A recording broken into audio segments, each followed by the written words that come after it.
Assalamu alaikum, dear students. Welcome back to another video lecture. Dear students, today's topic for class 10th is mineral based industries.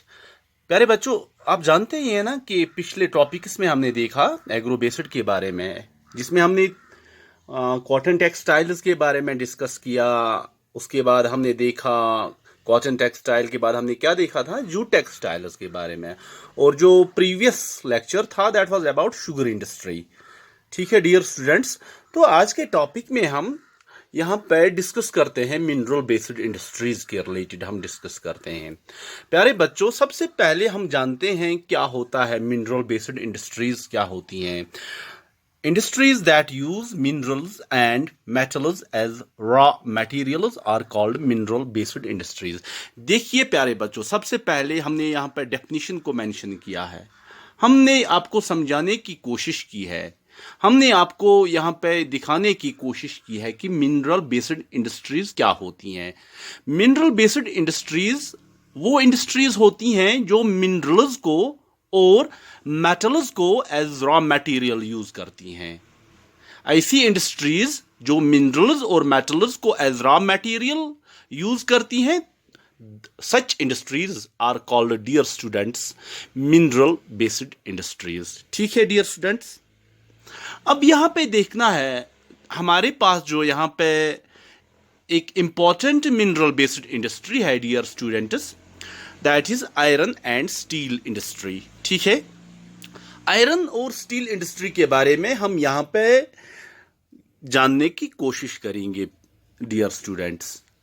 अब प्यारे बच्चों, जो iron और steel industry है ये एक मिनरल, सबसे पहली बात यह है कि ये एक मिनरल बेस्ड इंडस्ट्री है। हम ये ऐसा भी कह सकते हैं कि ये एक बेसिक इंडस्ट्री है। ठीक है ना, हमारे पास अब आप देख लीजिए, स्टील जो है बहुत इंपॉर्टेंट है। Steel is needed to manufacture engineering goods. अब हमें स्टील की जरूरत है, स्टील इज नीडेड ताकि हम इंजीनियरिंग गुड्स को मैन्युफैक्चर कर सकते हैं। आई मीन से जो इंजीनियरिंग गुड्स हैं दे कैन वी कैन से कि इंजीनियरिंग गुड्स को मैन्युफैक्चर करने के लिए हमें किस चीज की जरूरत है, स्टील की जरूरत है। ठीक है ना, we can say steel is needed to manufacture construction material. ठीक है, ये भी आप जानते हैं, बिल्कुल इजी है। और हमें स्टील की जरूरत है to in order to manufacture variety of equipments, large variety of equipments like telephonic equipment, scientific equipments, scientific goods. ठीक है ना, और we can say scientific equipments.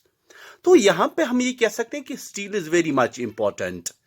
अब जो ये आयरन एंड स्टील इंडस्ट्री है ये एक बेसिक इंडस्ट्री है। देखिए प्यारे बच्चों, यहां पे आयरन ओर है, कोकिंग कोल, लाइमस्टोन और some quantities of manganese, they are required in approximately 4:2:1 ratio में। ठीक है ना, as materials to harden the steel for this industry. These things, these materials are needed. ये चीजें हमें जरूरत पड़ती हैं, जैसे कि आयरन ओर की जरूरत है, कोकिंग कोल है, लाइमस्टोन है, या कुछ क्वांटिटीज ऑफ मैग्नीज की जरूरत है। They are required as a raw material in order to harden the steel, ताकि स्टील को मजबूत किया जाए, हार्ड किया जाए, in order to harden the steel for this industry. ठीक है ना, यहाँ पे एक टर्म है दैट इज कोकिंग कोल। एक तो कोल होता है और दूसरा होता है कोकिंग कोल। प्यारे बच्चों, what is coking coal? Coking coal is that coal while on I mean say not while, which on heating in absence of air leaves solid residue. ठीक है ना, अब यहां पे आपने ये कोकिंग कोल के बारे में देखा कि it is that coal which on heating in absence of air leaves solid residue, that is coking coal. उसे हम कोकिंग कोल कहते हैं प्यारे बच्चों। ठीक है, तो यहां पे हमने देखा कि आयरन और coking coal, limestone and some quantities of manganese, इनकी हमें जरूरत होती है as they are used, or we can simply say they are used as raw material to harden the steel for the industry, for this industry. अब यहाँ पे location of iron and steel industry है, location of iron and steel industry. प्यारे बच्चों, इसके लिए मैंने यहाँ पे मैप यूज किया है। आप देख सकते हैं, आप अपनी बुक कंसल्ट कर सकते हैं, वहां पे भी आप मैप को देख सकते हैं। यहाँ पे देख लीजिए, मैंने इन जगहों का नाम यहाँ पे आप देख लीजिए। एक तो यहाँ पे आप साउथ में आ जाइए, ठीक है ना, और आप यहाँ पे ईस्ट पे चले जाइए तो जगहों के नाम है यहाँ पे, जैसे कि रूरकेला है, जमशेदपुर है, बोकारो है, दुर्गापुर है, भिलाई है, विजयनगर है, यहाँ पे साउथ में बदरवटी है, सैलिम है, यहाँ पे विशाखापट्टनम है। प्यारे बच्चों, आप देख सकते हैं, यहाँ पे आप अच्छी तरह से देख सकते हैं, ये यहाँ पे आयरन एंड स्टील प्लांट्स, जो इंडिया में जो आयरन एंड स्टील प्लांट्स मौजूद हैं, उनके नाम मैंने यहाँ पे आपको दिखाए। आप मैप देख सकते हैं, आप अच्छी तरह से जो हमारी कंट्री का मैप है, इंडिया का मैप है, इसको देख सकते हैं प्यारे बच्चों। ठीक है, देख लिया आपने यहाँ पे मैप। तो इस मैप के हिसाब से आप हम अंदाजा कर सकते हैं location of iron and steel industry का। ठीक है ना डियर स्टूडेंट्स। उसके बाद प्यारे बच्चों, हम यहाँ पे देखने वाले हैं कि जो आयरन एंड स्टील इंडस्ट्री है, what kind of challenges iron and steel industry is facing.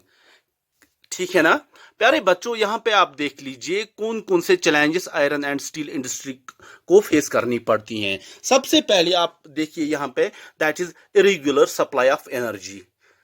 ठीक है ना प्यारे बच्चों, ये पहला चैलेंज है जो that has to be faced by the iron and steel industry, that is irregular supply of energy। ठीक है, उसके बाद डियर स्टूडेंट्स, जो दूसरा चैलेंज यहाँ पे है, that is limited availability and high cost of coking coal। तो एक तो लिमिटेड अवेलेबिलिटी है कोकिंग कोल की and the high cost of coking coal. Dear students, ये दूसरा चैलेंज है यहाँ पे। ठीक है ना, उसके बाद और एक चैलेंज है डियर स्टूडेंट्स यहाँ पे, that is poor infrastructure, that is poor infrastructure. तो यहाँ पे मैंने कुछ चैलेंजेस को यहाँ पे हाईलाइट किया, जैसे कि इरेगुलर सप्लाई ऑफ एनर्जी है, और limited availability and high cost of coking coal है डियर स्टूडेंट्स, और उसके बाद यहाँ पे पुअर इंफ्रास्ट्रक्चर। ये था आज का टॉपिक, जिसमें हमने देखा dear students mineral based industry के बारे में, आयरन एंड स्टील इंडस्ट्री के बारे में, और लोकेशन के बारे में। यहाँ पे आयरन एंड स्टील प्लांट्स को हमने यहाँ पे मैप पे दिखाने की कोशिश की, और चैलेंजेस को यहाँ पे हाईलाइट, 2-3 चैलेंजेस को यहाँ पे हाईलाइट किया। प्यारे बच्चों, ये था आज का टॉपिक। मिलते हैं अगले टॉपिक में एक नए वीडियो लेक्चर के साथ। तब तक के लिए खुदा हाफिज, अस्सलामु अलैकुम।